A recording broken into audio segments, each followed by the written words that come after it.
The morning mist hung heavy over Windsor Castle as Sergeant Major William Harrison adjusted his red tunic for what would become the most challenging day of his 30-year career in the Queen's Guard. The seasoned officer had witnessed countless royal ceremonies, state visits, and private family moments during his distinguished service, but nothing could have prepared him for the events that would unfold on this seemingly ordinary Tuesday in March. Harrison had been personally selected by the late Queen Elizabeth herself to oversee the security of her most precious belongings during the transition period following her passing. Among these treasures was her wedding dress, a stunning creation of ivory silk and intricate lacework that had captured the world's attention in 1947. The dress, carefully preserved in a climate-controlled chamber beneath the castle, represented more than fabric and thread. It embodied decades of royal history, tradition, and the personal love story of Britain's longest-serving monarch. The morning briefing had been routine until Harrison received an urgent message from the palace communications office. Queen Camilla had made an unexpected decision regarding several items from the late Queen's personal collection. What started as a standard inventory check would soon spiral into a crisis that would test every fiber of Harrison's professional composure and personal loyalty to the crown. As Harrison made his way through the castle's ancient corridors, he reflected on his years of service. He had been just 22 when he first donned the iconic red uniform, fresh from military academy with dreams of protecting the royal family. Over the decades, he had developed a deep respect for the institution, and particularly for Queen Elizabeth, who had always treated the palace staff with genuine warmth and consideration. Her passing had affected him more deeply than he cared to admit, and the responsibility of safeguarding her legacy felt both honorable and overwhelming. The preservation chamber was located in one of the castle's oldest sections, where thick stone walls maintained the perfect temperature and humidity for the priceless artifacts.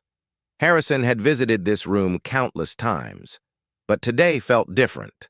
The weight of his responsibility seemed heavier as he descended the narrow stone steps, his polished boots echoing in the silence.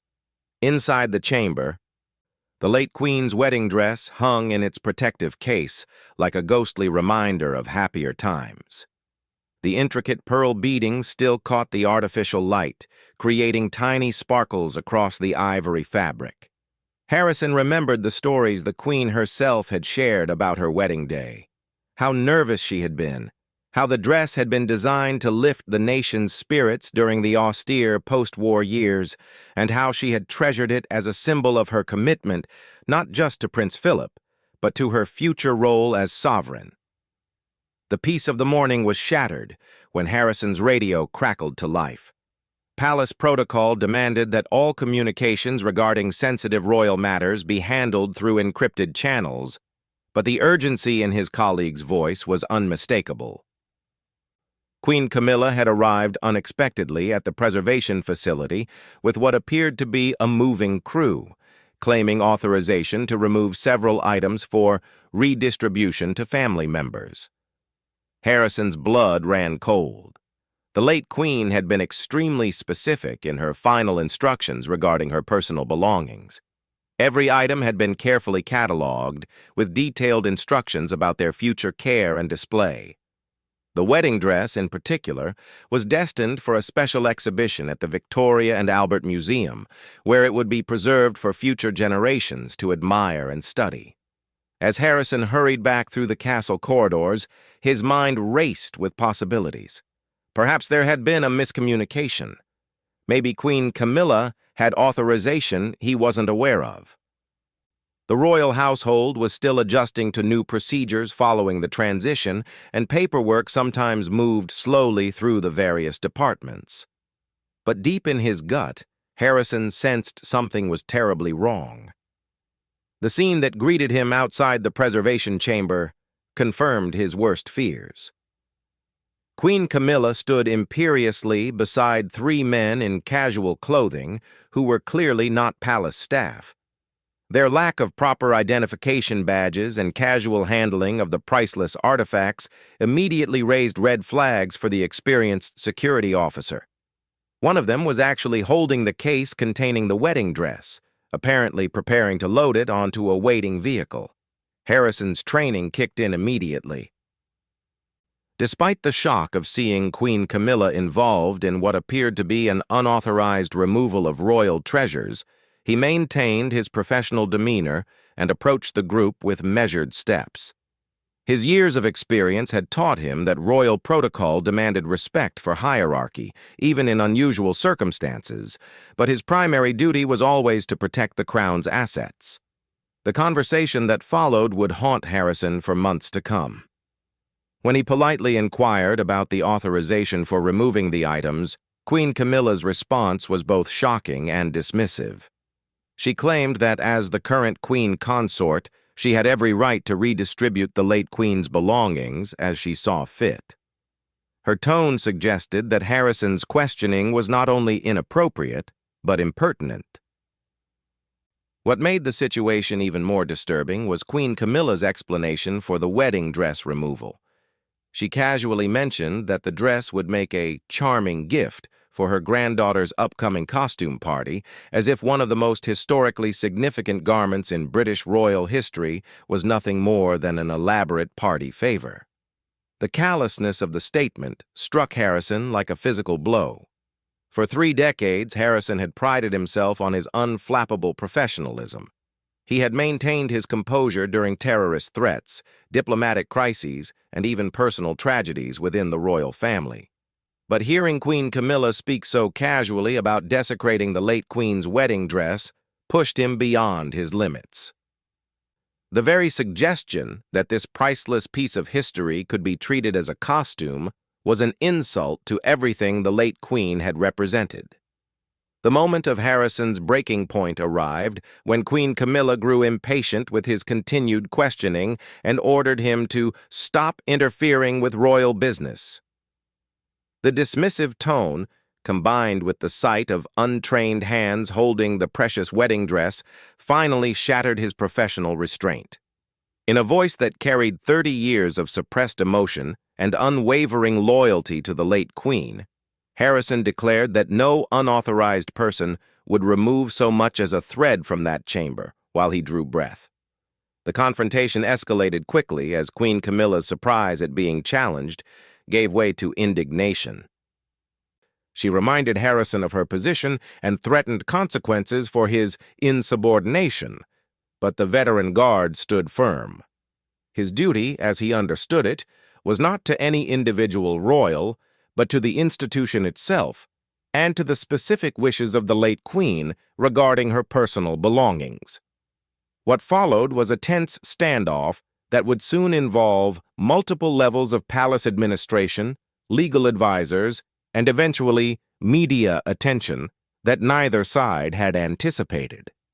Harrison's refusal to allow the removal of the wedding dress created a crisis that exposed deeper tensions within the royal household about respect for tradition, proper protocol, and the preservation of the late queen's legacy.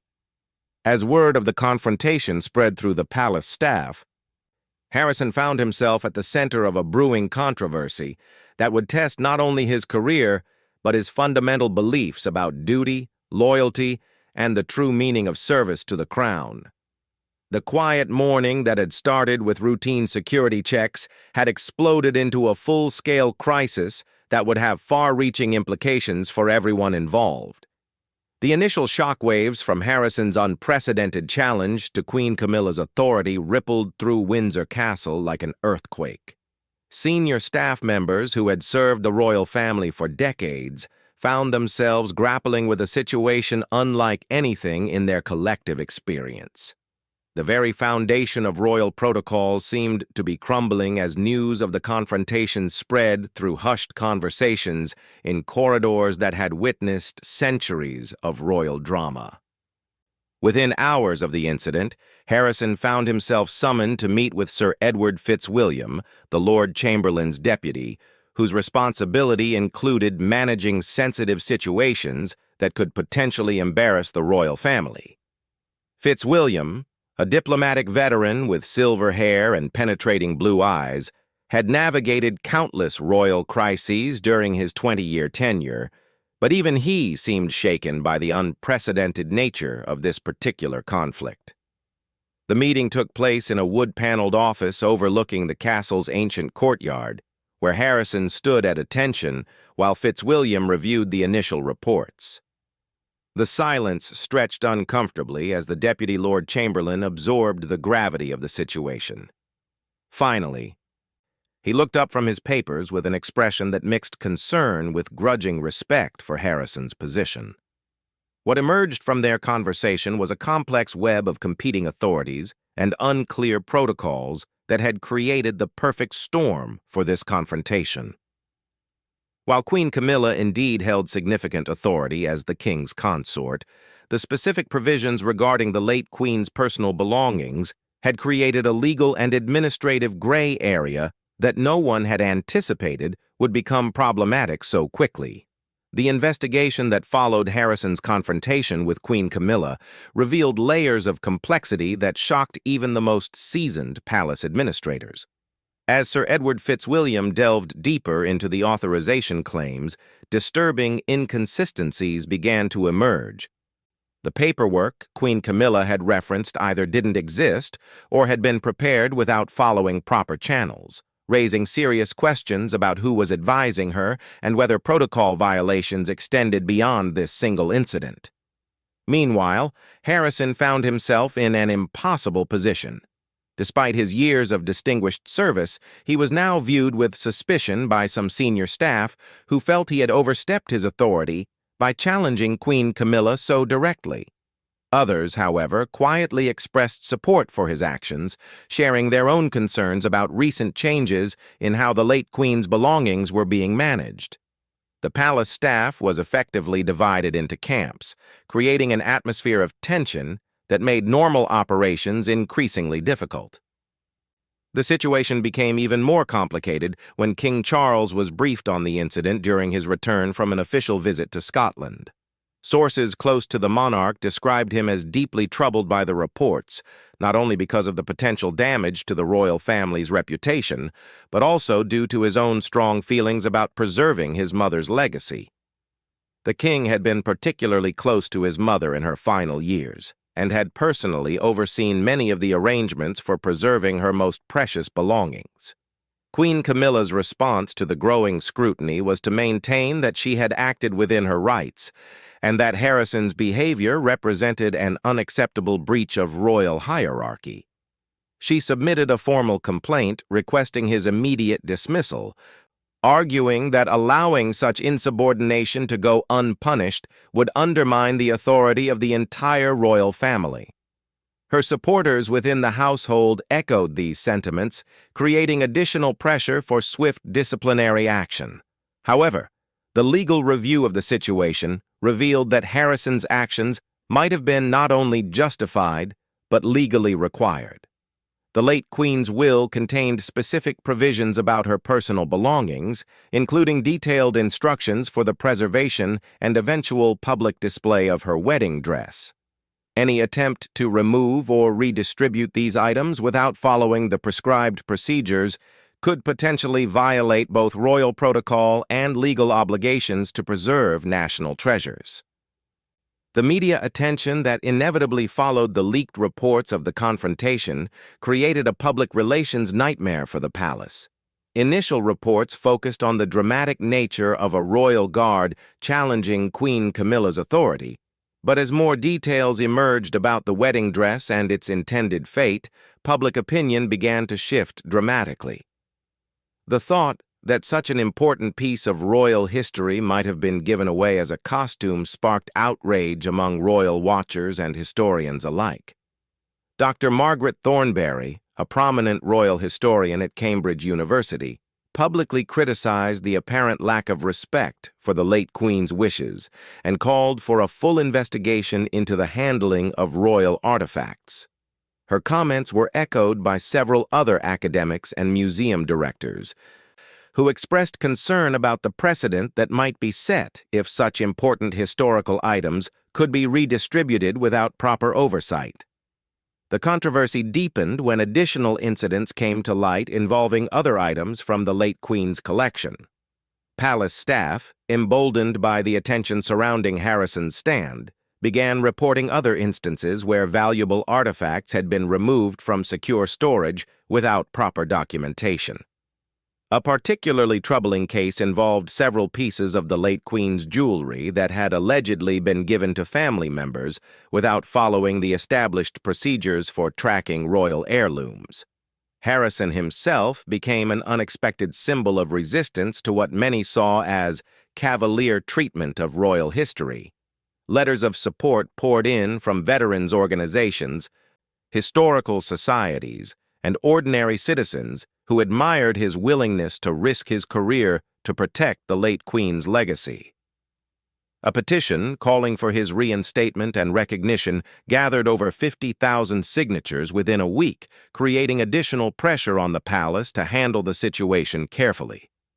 The crisis reached a turning point when investigators discovered that Queen Camilla had been advised by a small group of courtiers who had apparently misunderstood or deliberately misrepresented the extent of her authority over the late Queen's belongings. Further investigation revealed that this group had their own agenda, viewing the transition period as an opportunity to redistribute valuable items to their own contacts and family members. One particularly damaging revelation involved a scheme to auction several of the late Queen's personal items through intermediaries, with the proceeds allegedly destined for a private charity controlled by one of Queen Camilla's advisors. While Queen Camilla herself appeared to have been unaware of this aspect of the plan, the discovery cast serious doubt on the motives of those who had been guiding her decisions about the royal collection. The palace legal team, working closely with the Crown Estate's attorneys, began the complex process of tracking down all items that had been improperly removed and ensuring their return to secure storage. This investigation revealed a disturbing pattern of lax oversight and unclear authority that had allowed significant breaches of protocol to occur largely unnoticed. King Charles, faced with mounting evidence of serious mismanagement and growing public pressure, made the difficult decision to conduct a comprehensive review of all procedures governing royal collections. He personally met with Harrison to express his appreciation for the Guard's dedication and to assure him that his actions had been both appropriate and necessary. The King's public support effectively ended calls for Harrison's dismissal and instead led to his commendation for exemplary service. The fallout for Queen Camilla was more complex and politically sensitive. While the investigation had cleared her of intentional wrongdoing, her judgment in trusting the wrong advisors and her initial dismissive response to legitimate concerns had damaged her reputation within the palace hierarchy. Several of her key staff members were quietly reassigned or encouraged to seek positions elsewhere, effectively restructuring her entire advisory team. The incident also prompted a broader examination of how the royal household had changed since Queen Elizabeth's passing. Many longtime staff members expressed concern that the institutional knowledge and established protocols that had served the monarchy for decades were being eroded by advisors who either didn't understand or didn't respect traditional procedures. Dr. James Whitworth, former private secretary to Queen Elizabeth, wrote a scathing editorial in the Times criticizing the amateur hour mentality that had allowed such serious breaches of protocol to occur. His article, titled "Preserving the Crown's Treasures, a Sacred Trust," became a rallying cry for those calling for stronger protections for royal artifacts and clearer lines of authority regarding their management. The controversy also sparked a parliamentary inquiry into the protection of royal collections, with several members of parliament expressing concern about the potential loss of national treasures. The inquiry's preliminary findings suggested that current oversight mechanisms were inadequate, and that new legislation might be necessary to ensure proper protection of items with significant historical and cultural value. As the investigation continued, Harrison found himself in the unusual position of being both vindicated and somewhat famous. His unwavering commitment to protecting the late Queen's legacy had resonated with the British public, who saw in his actions a reflection of the values that Queen Elizabeth herself had embodied throughout her long reign. The wedding dress, meanwhile, remained safely secured in its climate-controlled chamber, but the incident had highlighted serious vulnerabilities in how such precious artifacts were protected. New security measures were implemented immediately, including additional oversight requirements for any removal of items from royal collections and mandatory authorization from multiple senior officials for any changes to preservation procedures. 6 months after the confrontation that nearly cost him his career, Sergeant Major William Harrison stood once again in the preservation chamber beneath Windsor Castle, but this time as the newly appointed Director of Royal Collections Security. The promotion, announced personally by King Charles, represented not only vindication for Harrison's actions, but also a fundamental restructuring of how the monarchy would protect its most precious artifacts for future generations. The transformation had been neither quick nor easy. In the weeks following the initial investigation, Harrison had endured intense scrutiny from both supporters and critics within the royal household. Some viewed him as a hero who had saved invaluable pieces of British history from desecration, while others saw him as a troublemaker who had overstepped his bounds and embarrassed the royal family. The pressure had been enormous. But Harrison's unwavering conviction that he had done the right thing sustained him through the darkest moments. The comprehensive review ordered by King Charles had uncovered far more extensive problems than anyone had initially imagined. A full audit of the royal collections revealed that dozens of items had been removed improperly over the previous year, including several pieces that had already been sold or given away and would be difficult or impossible to recover. The scale of the mismanagement shocked even seasoned palace administrators and led to the most significant reorganization of royal household procedures in decades. Queen Camilla's role in the scandal had been clarified through the investigation, revealing that while she had not been personally involved in any deliberate wrongdoing, her reliance on poor advisors and her initial defensive response to legitimate concerns had created a crisis that could have been avoided with better judgment. The king's decision to publicly support Harrison while privately counseling his wife demonstrated the delicate balance required to maintain family harmony while upholding institutional integrity. The advisors who had misled Queen Camilla faced serious consequences. 3 senior staff members were dismissed for gross misconduct, and 1 faced criminal charges related to the attempted auction scheme. The investigation revealed that they had exploited the confusion of the transition period to pursue their own agenda, gambling that their actions would go unnoticed amid the broader changes occurring within the royal household. Dr. Sarah Mitchell, the royal historian who was brought in to assess the damage to the collections, described the situation as a near disaster of historic proportions. Her detailed report to the king outlined not only what had been lost or compromised, but also recommended extensive changes to prevent similar incidents in the future. Many of her suggestions were incorporated into the new protocols that Harrison would oversee in his expanded role. The late Queen's wedding dress, which had been at the center of the original controversy, became a powerful symbol of both the crisis and its resolution. Harrison's successful protection of this irreplaceable artifact was widely credited with preventing a cultural tragedy that would have been impossible to repair.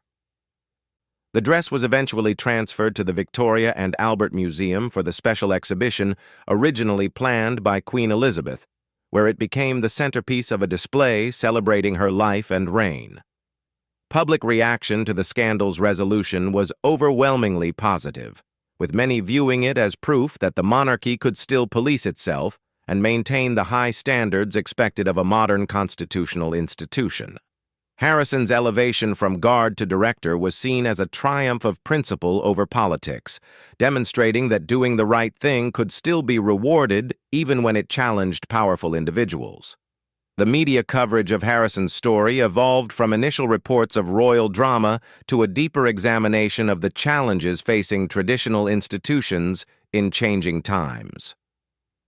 Several major documentaries were produced about the incident, generally portraying Harrison as a dedicated public servant who embodied the values of duty and integrity that the monarchy aspired to represent. Within the royal household itself, the changes were profound and lasting. New procedures required multiple approvals for any removal of items from royal collections, with detailed documentation and tracking systems to prevent future unauthorized actions. Regular audits became mandatory, and staff training programs were expanded to ensure that everyone understood their responsibilities regarding the preservation of royal artifacts. Harrison's new position came with significant authority and resources to implement these changes effectively. Working closely with museum professionals, legal experts, and security specialists, he developed comprehensive protocols that balanced accessibility for legitimate research and display purposes with the need for absolute protection of irreplaceable items. The relationship between Harrison and Queen Camilla eventually evolved into a professional, if not warm, working relationship. The Queen Consort, having learned from her mistakes, became a strong supporter of the new preservation protocols and even personally thanked Harrison for preventing what she came to understand would have been a terrible error in judgment. Their reconciliation, while private, was seen by many as an important step in healing the divisions created by the crisis. King Charles used the incident as an opportunity to address broader questions about the monarchy's role as custodian of British cultural heritage. In a landmark speech to Parliament, he emphasized the Crown's sacred responsibility to preserve these treasures for future generations and announced the establishment of a new foundation dedicated to protecting and displaying royal collections for public benefit. The foundation, funded partly by the Crown estate and partly by private donations, would ensure that items like Queen Elizabeth's wedding dress would be properly preserved and made accessible to researchers and the public. Harrison was named to the Foundation's board, giving him a voice in long-term planning for royal collections management. Educational programs developed as part of the new initiative brought thousands of school children to see royal artifacts, helping to ensure that future generations would understand and appreciate their cultural significance. The late Queen's wedding dress, in particular, became a teaching tool for discussions about British history, royal traditions, and the importance of preserving cultural heritage. Harrison's personal journey from guard to director also inspired changes in how the royal household recruited and trained its staff. New emphasis was placed on finding individuals who understood that their ultimate loyalty was to the institution and its values, rather than to any particular individual, no matter how exalted their position. The psychological impact of the crisis on Harrison himself was significant, but ultimately positive. The stress of challenging Queen Camilla and facing potential career destruction had tested his resolve, but emerging victorious had given him a deeper understanding of his own principles and the importance of standing up for what he believed was right, regardless of the personal cost. In quiet moments in the preservation chamber, Harrison often reflected on the series of events that had transformed his life. Looking at Queen Elizabeth's wedding dress in its protective case, he felt a profound sense of satisfaction knowing that this irreplaceable piece of history would be preserved for countless future generations to study and admire. The broader implications of the scandal extended beyond the royal household to other cultural institutions across Britain and beyond. Museums, libraries, and archives examined their own procedures for protecting valuable collections, often implementing similar reforms to those pioneered in the royal household. International recognition of Harrison's actions came in the form of awards from historical societies and preservation organizations worldwide. His story became a case study in professional ethics and institutional loyalty, taught in courses on public administration and cultural heritage management. Perhaps most importantly, the incident reaffirmed the principle that even in a monarchy, no individual is above accountability when it comes to protecting the nation's cultural treasures. The late Queen's wedding dress, which had nearly become a costume for a child's party, instead remained a cherished symbol of royal history and the dedicated individuals who worked tirelessly to preserve it. As Harrison settled into his new role, he knew that challenges would continue to arise as the monarchy adapted to changing times. However, the events surrounding the wedding dress had established clear principles and procedures that would guide future decisions about royal collections. The crisis that had once threatened to destroy his career had ultimately strengthened both the institution he served and his own commitment to protecting Britain's irreplaceable cultural heritage. The legacy of that dramatic confrontation in the preservation chamber would endure long after Harrison's own career ended, serving as a reminder that sometimes the most important service to the crown requires the courage to say no, even to royalty itself. In protecting Queen Elizabeth's wedding dress, Harrison had protected something far more valuable than fabric and pearls. He had preserved the integrity of history itself.